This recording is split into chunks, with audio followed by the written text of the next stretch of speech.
gospel of the Lord.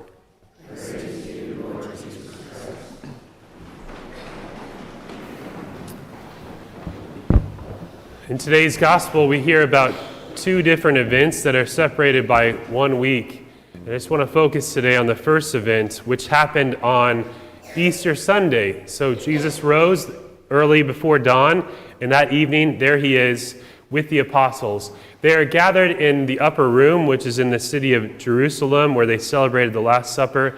And St. John tells us that the doors were locked.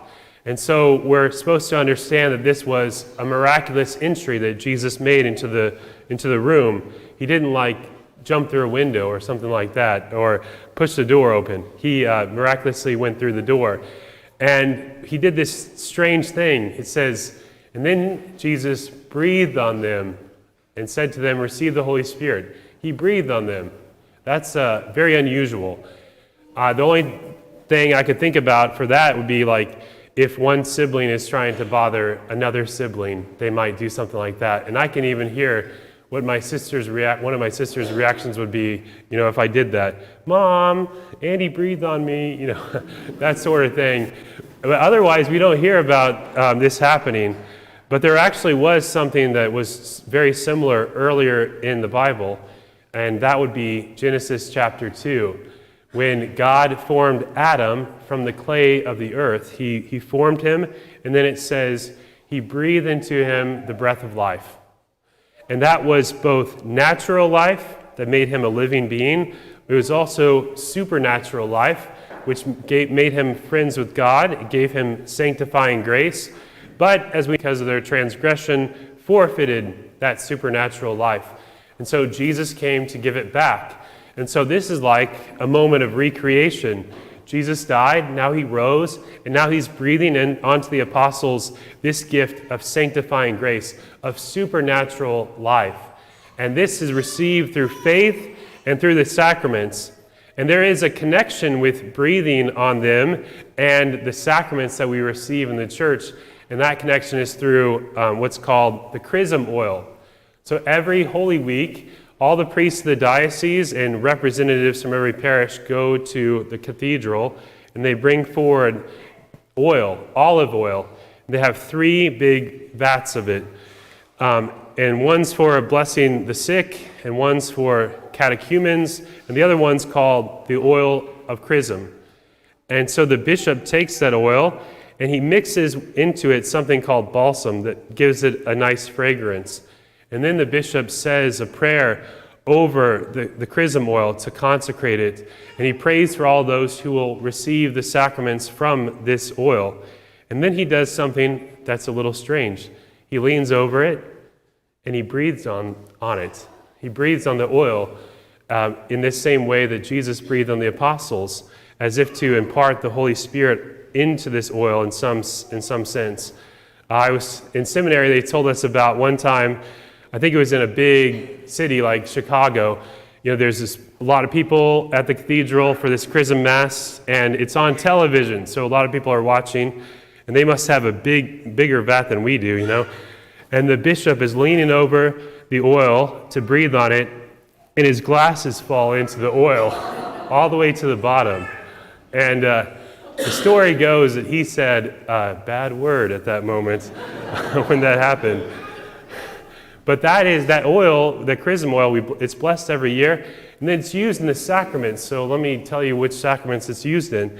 In baptism, when we receive a little baby and they receive baptism right afterwards, we take the oil and we put it on the crown of their head because it represents their whole body.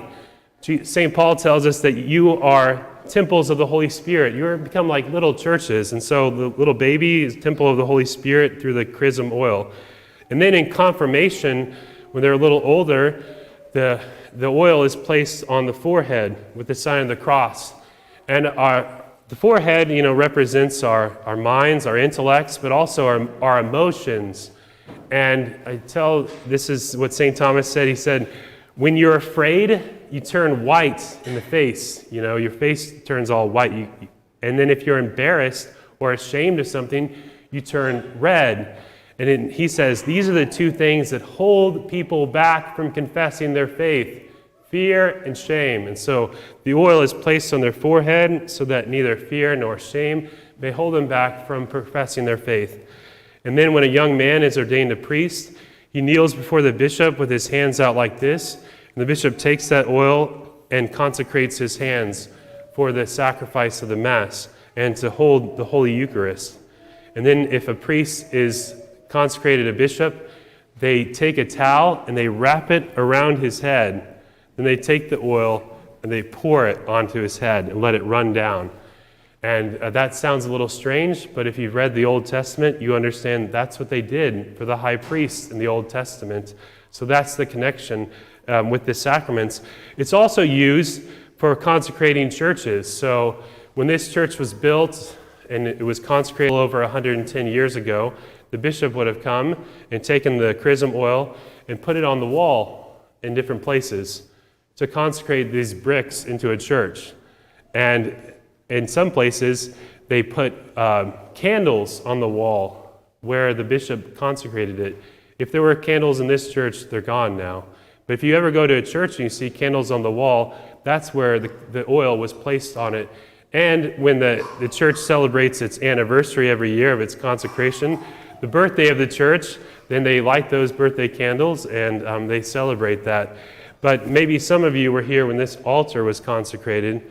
And what happens there is the bishop takes the oil and pours it over the entirety of the altar, and he smears it, and then they wipe it up, of course. But that's how they consecrate these things. So that's the connection. The chrism oil gives us a connection with the bishop and the apostles, because the bishop is the successor to the apostles, and it gives us a connection to the Holy Spirit and to Jesus Christ. So it's a really great gift. We should thank God that we have received these sacraments and cherish them in our lives, because they've given us the birth of a living hope and an imperishable inheritance, as we heard in our reading.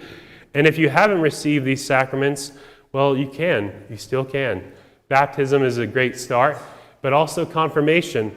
So if you went through a rite of confirmation in a different denomination, like Methodist or Lutheran or Episcopalian, if you entered the Catholic Church, you would still receive the sacrament of confirmation, because that rite is different. There's no bishop and there's no chrism oil. And so this is something unique. And if you're a Catholic that missed out on confirmation when you were a little lad or something, you can still receive it. So just email me, because I think we should have a little ceremony on Pentecost for those who haven't received confirmation yet, so that you can.